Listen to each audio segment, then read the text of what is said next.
Hello friends, welcome to my channel. अगर आप home science TGT PGT की preparation कर रहे हैं तो प्लीज़ मेरे चैनल को सब्सक्राइब करें। क्विज लगाने के लिए और जो है प्रैक्टिस सेट सॉल्व करने के लिए आप मेरे टेलीग्राम ग्रुप को ज्वाइन कर सकते हैं। लिंक आपको वीडियो के डिस्क्रिप्शन बॉक्स में मिल जाएगा। आज के वीडियो में हम पढ़ेंगे आयरन को। आयरन हमारे एग्ज़ाम के पॉइंट ऑफ व्यू से काफ़ी इंपॉर्टेंट है। न्यूट्रिशन में जो है आयरन से जो है होने वाली बीमारियां जो है एग्ज़ाम में पूछी जाती हैं, और आयरन का संगठन, संरचना, कार्य, ये सब भी जो है एग्ज़ाम के पॉइंट ऑफ व्यू से इम्पॉर्टेंट हो जाते हैं। तो हम शुरू करते हैं अपनी क्लास। आयरन को अगर हम समझना चाहें तो ये हमारे शरीर के लिए जो है खनिज लवण पोषक तत्वों के अंतर्गत आता है। खनिज लवण के अंतर्गत हम आयरन को सम्मिलित करते हैं। आयरन का अगर आपसे प्रतीक पूछे तो हम इसको जो है Fe के नाम से जानते हैं। फेरस कहते हैं इसको। हम बात कर लेते हैं कि खनिज लवण जो है हमारे शरीर में वृहद मात्रा में पाए जाने वाले पोषक तत्व नहीं है। ये सूक्ष्म मात्रा में हमारे शरीर में पाए जाते हैं, शरीर को स्वस्थ रखने के लिए जो है, लेकिन ये बहुत ही महत्वपूर्ण भूमिका निभाते हैं। अगर हम बात करें मात्रा की कि कितनी मात्रा में ये हमारे शरीर में उपस्थित होता है, तो हम अनुमान के तौर पर समझ सकते हैं कि यदि कोई व्यक्ति 70 किलो का है तो उस व्यक्ति के शरीर में 4 से 5 ग्राम आयरन उपस्थित होगा। ये जो आयरन है, इसकी अगर हम संगठन को समझें कि हमारे शरीर में कितना कितना भाग आयरन का कहाँ कहाँ पर होता है, तो उसको हम इस फ्लो चार्ट के बेस पे जो है समझेंगे। रक्त में जो है हमारा 70% आयरन पाया जाता है। यकृत और अस्थिमज्जा में बात करें तो 25% बचा हुआ। तो 70 और 25 और बचा हुआ 4 या 5% की अगर हम बात करें तो ये मांसपेशियों में पाया जाता है। तो संगठन की अगर हम बात करें तो हम इसको 3 भागों के हिसाब से समझ सकते हैं। रक्त में, यकृत और अस्थिमज्जा में, और तीसरा है मांसपेशियों में। तो सबसे ज़्यादा अगर पूछे कि आयरन किस भाग में पाया जाता है तो रक्त में पाया जाता है लगभग 70%। उसके बाद यकृत और अस्थिमज्जा में पाया जाता है लगभग 25%। बाकी जो है मांसपेशियाँ बचती हैं, उनमें लगभग 4% आयरन हमारा पाया जाता है। हीमोग्लोबिन की जो है अगर हम सामान्य मात्रा को समझना चाहें कि पुरुषों के लिए जो है हीमोग्लोबिन की सामान्य मात्रा कितनी होती है और स्त्रियों के लिए जो है हीमोग्लोबिन की मात्रा कितनी होती है, तो ये आपके एग्ज़ाम के लिए इम्पॉर्टेंट है, तो इसको आप लिख लीजिएगा।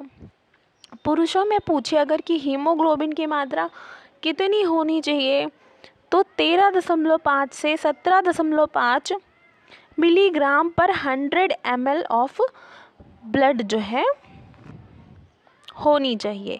महिलाओं की बात करें तो महिलाओं में 12.5 से 15.5 मिलीग्राम पर 100 ml ऑफ ब्लड। तो ये हो गई हमारे जो है एक औसत जो है हीमोग्लोबिन की मात्रा कि हाँ, एक पुरुष में कितनी होनी चाहिए और महिलाओं में कितनी होनी चाहिए।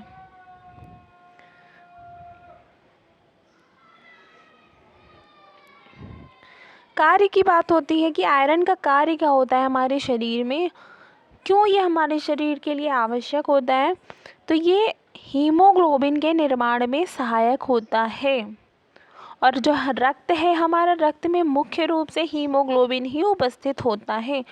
तो हमारे रक्त के निर्माण के लिए आयरन बहुत ही आवश्यक तत्व होता है।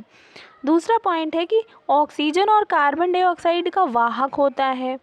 यह रक्त में हीमोग्लोबिन तथा मांसपेशियों में मायोग्लोबिन के रूप में पाया जाता है। तो यहाँ से भी इम्पॉर्टेंट हो जाता है कि रक्त में आयरन किस रूप में पाया जाता है और मांसपेशियों में आयरन किस रूप में पाया जाता है।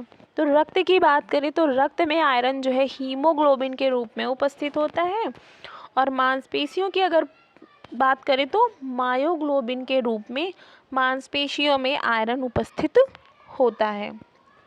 थर्ड पॉइंट है हमारा मायोग्लोबिन का कार्य ऑक्सीजन को संग्रहित करना। क्यों संग्रहित करना? ताकि मांसपेशियां गति कर सकें, अर्थात मांसपेशियों के गति के लिए ऑक्सीजन को संग्रहित करने का काम करता है मायोग्लोबिन, क्योंकि ये मांसपेशियों में पाया जाता है, इसलिए कि ये जो है मांसपेशियों से संबंधित कार्य ही करेगा। फोर्थ पॉइंट है हमारा, लोहे या आयरन का संग्रह जो है फेरेटिन के रूप में होता है और संवहन जो है ट्रांसफेरिन के रूप में होता है। तो ये दोनों जो है नाम आपके लिए इम्पोर्टेंट हो जाते हैं कि आयरन का संग्रह किस रूप में होता है, तो फेरेटिन के रूप में, और संवहन पूछे तो संवहन इसका ट्रांसफेरिन के रूप में होता है। इसको लिख लीजिएगा। नेक्स्ट है, श्वसन क्रिया में भाग लेने वाले एंजाइम साइटोफॉर्म का निर्माण जो है लोहा यानी कि आयरन ही करता है। तो यहाँ से ऐसे क्वेश्चन आ सकता है कि साइटोफॉर्म के निर्माण के लिए कौन सा खनिज लवण उत्तरदायी होता है, तो आयरन। नेक्स्ट है, प्रतिरक्षी कोशिकाओं के निर्माण में जो है महत्वपूर्ण भूमिका निभाता है, और आयरन जो है बीटा कैरोटीन को विटामिन ए में परिवर्तित करता है। जैसा कि आप जानते होंगे कि हम प्रत्यक्ष रूप से विटामिन ए ग्रहण नहीं करते, बीटा कैरोटीन जो है हमारे शरीर में जाने के पश्चात विटामिन ए में परिवर्तित होता है। तो बीटा कैरोटीन को विटामिन ए में परिवर्तित करने के लिए आयरन जो है महत्वपूर्ण भूमिका निभाता है। नेक्स्ट है, हीमोग्लोबिन ऑक्सीजन को फेफड़ों से लेकर कोशिकाओं तक पहुंचाने का कार्य करता है। तो ये एक प्रकार से आयरन का ही कार्य हो गया, क्योंकि रक्त में आयरन जो है हीमोग्लोबिन के रूप में पाया जाता है, और हीमोग्लोबिन ही ऑक्सीजन को फेफड़ों से लेकर कोशिकाओं तक पहुंचाने का कार्य करता है। अब बात करते हैं कि कार्य तो इसके हमने देख लिए, और इसकी अगर जो है हमारे शरीर में कमी हो जाती है तो इसके जो है क्या क्या रोग जो है हमारे शरीर में उत्पन्न हो सकते हैं। आयरन की कमी से सबसे पहले हम पढ़ेंगे कि काइलोनीचिया रोग हो जाता है। ये आपसे कई बार जो है रोग पूछे जाते हैं एग्जाम में, तो इसको स्टार लगाइएगा। ऐसे भी पूछ सकते हैं कि काइलोनीचिया रोग किस खनिज लवण की कमी से होता है, तो आयरन, या आयरन की कमी से होने वाला रोग, तो ऑप्शन में आपको दिया होगा काइलोनीचिया। दूसरा है, लोहे की कमी से माइक्रोसाइटिक एनीमिया हो जाता है। इस स्थिति में आरबीसी की संख्या कम हो जाती है। यह आपके लिए मोस्ट इम्पॉर्टेंट पॉइंट होता है। सबसे पहले तो किस प्रकार का एनीमिया जो है हमारे लोहे यानी कि आयरन की कमी से होता है, तो माइक्रोसाइटिक एनीमिया जो है लोहे की कमी से हो जाता है। और माइक्रोसाइटिक एनीमिया में होता क्या है, इसमें आरबीसी की संख्या जो है कम हो जाती है। दोनों पॉइंट जो है यहाँ से कंफर्म करते हुए चलिएगा। सेकंड पॉइंट हमारा होता है, विटामिन सी तथा विटामिन ई की कमी से लोहे का अवशोषण नहीं हो पाता है। जैसा कि हमने पढ़ा था कि विटामिन जो है बीटा कैरोटीन को विटामिन ए में तो परिवर्तित करने का काम करता ही है, साथ ही साथ जो आयरन होता है वो शरीर में विटामिन सी और विटामिन ई के अवशोषण में भी महत्वपूर्ण भूमिका निभाता है। और अगर हमारे शरीर में आयरन की कमी होती है तो विटामिन सी और विटामिन ई का अवशोषण जो है नहीं हो पाता है। नेक्स्ट है, लोहे की कमी से ऑक्सीजन पर्याप्त मात्रा में कोशिकाओं तक नहीं पहुंच पाती। क्यों नहीं पहुंच पाती है? क्योंकि रक्त में जो है आयरन हीमोग्लोबिन के रूप में पाया जाता है, और हमारे शरीर में हीमोग्लोबिन जो है ऑक्सीजन को पर्याप्त मात्रा में कोशिकाओं तक पहुंचाने का कार्य करती है। तो हमारे शरीर में जब आयरन कम होगा तो हमारे शरीर में हीमोग्लोबिन की मात्रा कम होगी, और ऑक्सीजन जो है पर्याप्त मात्रा में कोशिकाओं तक नहीं पहुंच पाएगी।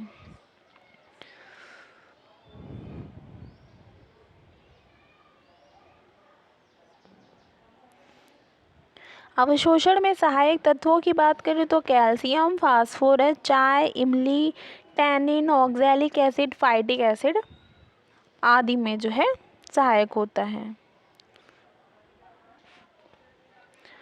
आगे पढ़ते हैं हम आयरन की प्राप्ति के स्रोत। तो कोई भी पोषक तत्व हमको जो है दो स्रोतों के माध्यम से प्राप्त होता है। पहला स्रोत होता है वानस्पतिक स्रोत, और दूसरा जांतव या जंतु जगत का स्रोत। तो सबसे पहले हम पढ़ते हैं कि वानस्पतिक जगत में हमको आयरन कहाँ कहाँ से या फिर किस किस पदार्थ से जो है प्राप्त होता है। तो हरे पत्तेदार सब्जियां जैसे कि पालक, बथुआ, मेथी, चौलाई, पत्ता गोभी आदि आयरन के जो है मुख्य स्रोत होते हैं। गाढ़े भूरे रंग के भोज्य पदार्थ जैसे कि मुनक्का, गुड़, खजूर, इन तीनों में आयरन जो है भरपूर मात्रा में पाया जाता है। सोयाबीन का आटा और मूंगफली में भी कुछ मात्रा में आयरन उपस्थित होता है। प्राणिज स्रोत की बात करें कि जंतु जगत में आयरन कहाँ कहाँ से प्राप्त होता है, तो जैसे कि मांस, मछली, अंडा, ये तीनों ही प्राणिज जगत के स्रोत हैं और इन तीनों से ही आयरन जो है हमको प्राप्त होता है। अवशोषण की बात करें कि आयरन का अवशोषण कहाँ होता है, तो आयरन का अवशोषण छोटी आंत में पक्वाशय के अंतर्गत होता है। संग्रह की बात करें कि हमारे शरीर में आयरन का संग्रह किस रूप में होता है, तो जैसे कि हमने पढ़ा है कि इसका संग्रह रक्त में हीमोग्लोबिन या फेरेटिन के रूप में होता है और मांसपेशियों में यह मायोग्लोबिन के रूप में उपस्थित होता है। यह स्वतंत्र रूप से संग्रहित नहीं होता है, इस पॉइंट को भी याद रखिएगा। रक्त में बात करें तो हीमोग्लोबिन और फेरेटिन के रूप में, मांसपेशियों में बात करें आयरन के संग्रहण की तो मांसपेशियों में ये मायोग्लोबिन के रूप में संग्रहित होता है। उत्सर्जन की बात करें तो बिना अवशोषित आयरन का उत्सर्जन मल के द्वारा होता है।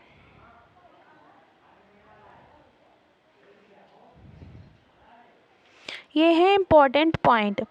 सबसे पहला पॉइंट है हीमोपायसिन क्या होता है, क्या प्रक्रिया होती है, ये जो है आपके लिए बहुत इम्पोर्टेंट हो जाती है समझना, क्योंकि हर बार सिर्फ जो है ऊपर से क्वेश्चंस जो है बन के एग्ज़ाम में नहीं आएंगे। हम समझ लेते हैं कि हीमोपायसिन क्या होता है। ये जो है आरबीसी का एक प्रोसेस होता है। आरबीसी का फुल फॉर्म पूछे तो रेड ब्लड सेल्स कह सकते हैं, रेड ब्लड सेल्स या रेड ब्लड कार्पल्स के नाम से भी ये जाना जाता है।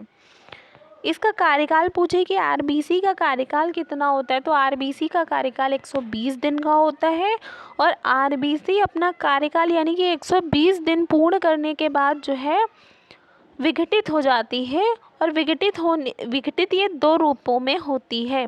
हीमोग्लोबिन है तो दो रूपों में पृथक होगी। पहला रूप होता है हीम का और दूसरा होता है ग्लोबिन का, इसमें विघटित हो जाती है। उसके बाद जो ये हीम है आयरन, ये जो है अस्थिमज्जा में जाकर आरबीसी के नए निर्माण में भूमिका निभाता है। मतलब कि जब जो नई आरबीसी रेड ब्लड कार्पल्स बनने वाली हैं उनको जो है उनके निर्माण के लिए यह पुनः अस्थिमज्जा में चला जाता है। ये पूरी प्रोसेस जो है इसी को हम हीमोपाइसिस कहते हैं। कहने का मतलब ये है कि आरबीसी का कार्यकाल 120 दिन का होता है। अपना कार्यकाल पूरा करने के बाद जो है ये विघटित हो जाती है, दो तत्वों में विघटित होती है, हीम प्लस ग्लोबिन। ग्लोबिन एक प्रकार की प्रोटीन होती है और हीम मतलब आयरन। तो विघटित होने के बाद जो आयरन होता है वो अस्थिमज्जा में चला जाता है और बनने वाली नई आरबीसीज में जो है सहायता करता है। ये पूरी प्रोसेस जो है हीमोपाइसिस के नाम से जानी जाती है।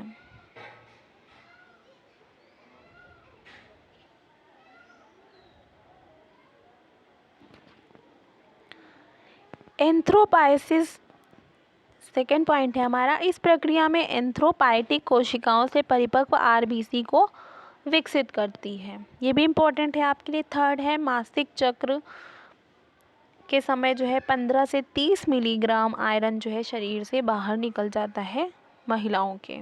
ये पॉइंट भी आप याद रखिएगा कि कितनी मात्रा निकलती है आयरन की मासिक चक्र के अंतर्गत। लोहा प्रोटीन के साथ मिलकर शरीर में रहता है। जैसा कि हीमोग्लोबिन में हमने पढ़ा है ना कि हीम मतलब आयरन और ग्लोबिन मतलब प्रोटीन, तो प्रोटीन और खनिज लवण दोनों के ये जो है संयोजन होता है। तो हम कह सकते हैं कि लोहा प्रोटीन के साथ मिलकर ही शरीर में रहता है। हमारे शरीर में उपस्थित लोहा दो रूपों में होता है। पहला होता है हीम लोहा और दूसरा होता है नॉन हीम लोहा। हीम आयरन को हम समझते हैं सबसे पहले रक्त में हीमोग्लोबिन जो है उपस्थित रहता है। हीम आयरन में जो है रक्त में हीमोग्लोबिन में उपस्थित रहता है, जैसे कि यकृत, मांस, मछली, इन भोज्य पदार्थों में उपस्थित लोहे का अवशोषण जो है 60 से 70% हो जाता है। नॉन हीम आयरन की बात करें तो इसके अवशोषण के लिए स्कॉर्बिक एसिड की आवश्यकता पड़ती है। ये हमारे शरीर में ऐसे ही अवशोषित नहीं हो जाता। तो यहाँ से भी क्वेश्चंस आपके लिए बन के आ सकता है कि नॉन हीम आयरन जो होता है उसके अवशोषण के लिए किसकी आवश्यकता पड़ती है, तो स्कॉर्बिक एसिड की आवश्यकता पड़ती है। और जो हीम आयरन है वो जो है जो जानतव जगत के स्रोत हैं हमारे आयरन प्राप्त करने के, जैसे कि यकृत, मांस, मछली, इन भोज्य पदार्थों में उपस्थित जो आयरन है उसका अवशोषण लगभग 60 से 70% हमारे शरीर में हो जाता है। तो अगर मुख्य रूप से पूछा जाए कि आयरन का जो है मुख्य स्रोत क्या होता है, तो हम जंतु जगत ही बताएंगे, क्योंकि जंतु जगत से जो है प्राप्त आयरन लगभग 60 से 70% हमारे शरीर द्वारा अवशोषित हो जाता है। तो ये था हमारा आयरन का चैप्टर। इससे जो है रिलेटेड अगर आपको क्वेश्चंस सॉल्व करने हैं, प्रैक्टिस सेट लगाने, तो आप मेरे टेलीग्राम चैनल को ज्वाइन कर सकते हैं। लिंक आपको वीडियो के डिस्क्रिप्शन बॉक्स में दिया हुआ है। वीडियो अच्छा लगा हो तो लाइक ज़रूर करिएगा। Thank you guys.